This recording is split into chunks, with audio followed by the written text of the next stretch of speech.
अस्सलाम वालेकुम दोस्तों, उम्मीद करता हूँ आप सब बिल्कुल ठीक ठाक होंगे। दोस्तों, इस चैनल में हम लोग बात करते हैं इस्लामी वाक़यात से मुतल्लिक़। हमारी आखिरी वीडियो में हम लोगों ने बात की थी असहाबे कहफ़ के बारे में, और हमने इस वाक़े को दरमियान में छोड़ दिया था ताकि वीडियो की लेंथ मुकम्मल ना हो और लोग जो हैं वो इसे इन्हमाक से देख सकें। दोस्तों, आज की इस वीडियो में हम लोग इस वाक़या को मुकम्मल करेंगे।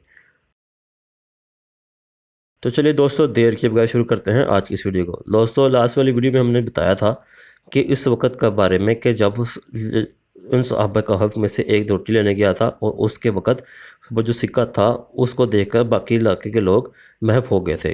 और अब हम बात करेंगे इससे अगले हिस्से के मुतल्लिक़। दोस्तों, यमलीखा ने कहा कि तुम लोग बताओ कि दकियानूस बादशाह का क्या हाल है। हुकाम ने कहा कि आज रूए ज़मीन पर इसका नाम का कोई बादशाह नहीं। हाँ, सैकड़ों बरस गुजर गए, इस नाम का एक बेईमान बादशाह गुजरा जो बुत परस्त था। यमलीखा ने कहा कि अभी कल तो हम लोग इसके खौफ से अपने ईमान जान को बचाकर भागे हैं। मेरा साथी करीब ही के एक गार में मौजूद हैं। तुम लोग मेरे साथ चलो, मैं तुम लोगों को उनसे मिला दूँ। चुनांचे हुकाम और इसके अमायदीन शहर के पास पहुंचे। असहाबे कहफ यमलीखा के इंतज़ार में थे। जब इनकी वापसी में देर हुई तो इन लोगों ने ख्याल कर लिया कि शायद यमलीखा गिरफ्तार हो गए। जब गार के मुंह पर बहुत से आदमियों का शोर व गोता सुना तो इन्होंने समझ लिया कि ग़ालिबन दकियानूस की फ़ौज हमारी गिरफ्तारी के लिए आन पहुंची है। तो ये लोग नहायत इखलास के साथ ज़िक्र इलाही, तौबा और इस्तिग़फ़ार में मशगूल हो गए। हुक्काम ने गार पर पहुँच कर तांबे का संदूक बरामद किया और इसके अंदर से तख्ती निकाल कर पढ़ा तो इस तख्ती पर असहाबे कहफ का नाम लिखा था, और ये भी तहरीर थी कि मोमिनों की जमात अपने दीन की हिफाजत के लिए दकियानूस बादशाह के खौफ से इस गार में बेपनाह गज़ी हुई है।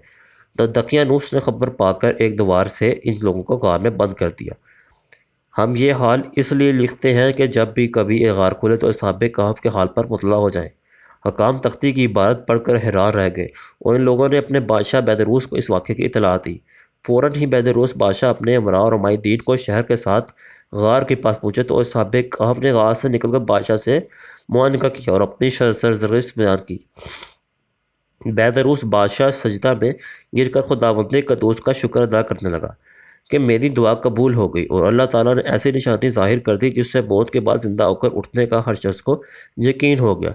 असहाबे कहफ बादशाह को दुआएं देने लगे कि या अल्लाह, तेरी बादशाही की हिफाजत फरमाए, हम तेरी अल्लाह के सुपुर्द करते हैं।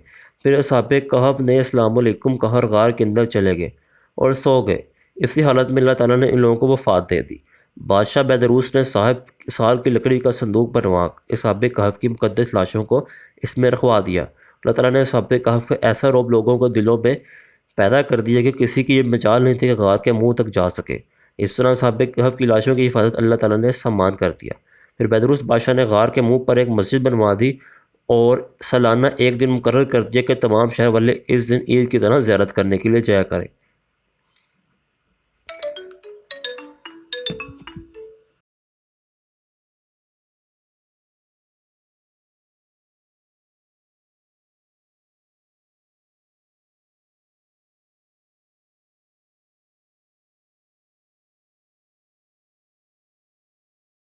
तो सहाबे कहफ का ये वाक़या हमारे लिए बहुत सबक आमोज़ है। हम लोगों को कभी भी किसी किस्म का शिर्क नहीं करना चाहिए और हमेशा इस बात पे यकीन करना चाहिए कि अल्लाह ताला के कुरान में और जो भी लिखा गया है वो बिल्कुल सच है, और किसी किस्म के शुबह के बगैर इस पर ईमान लाना चाहिए। दोस्तों, अगर हम लोग इस तरह की चीज़ों में पड़ जाएंगे तो अपने ईमान की ताकत खो बैठेंगे। इसलिए हमें चाहिए कि हमेशा इस बात पर यकीन रखें। दोस्तों, इस्लामी इस तरह के वाक़यात हम लोगों के ईमान को मज़बूत करते हैं। अगर आप भी चाहते हैं कि आप इस तरह का कोई वाक़या हमारे साथ शेयर करना चाहें तो आप इसे कमेंट्स में तहरीर कर सकते हैं। और इसके अलावा अगर आप इस किस्म की और वीडियोज़ देखना चाहते हैं तो मेरे चैनल को विज़िट कर सकते हैं। दोस्तों, इस किस्म की वीडियोज़ देखने के लिए चैनल को विज़िट करें और चैनल को सब्सक्राइब करें ताकि मेरी हर आने वाली वीडियो आप तक सबसे पहले पहुँच सके। तो दोस्तों, अब तक के लिए इतना ही। आपसे मुलाकात होगी अगली वीडियो में। तब तक के लिए अल्लाह हाफ़िज़।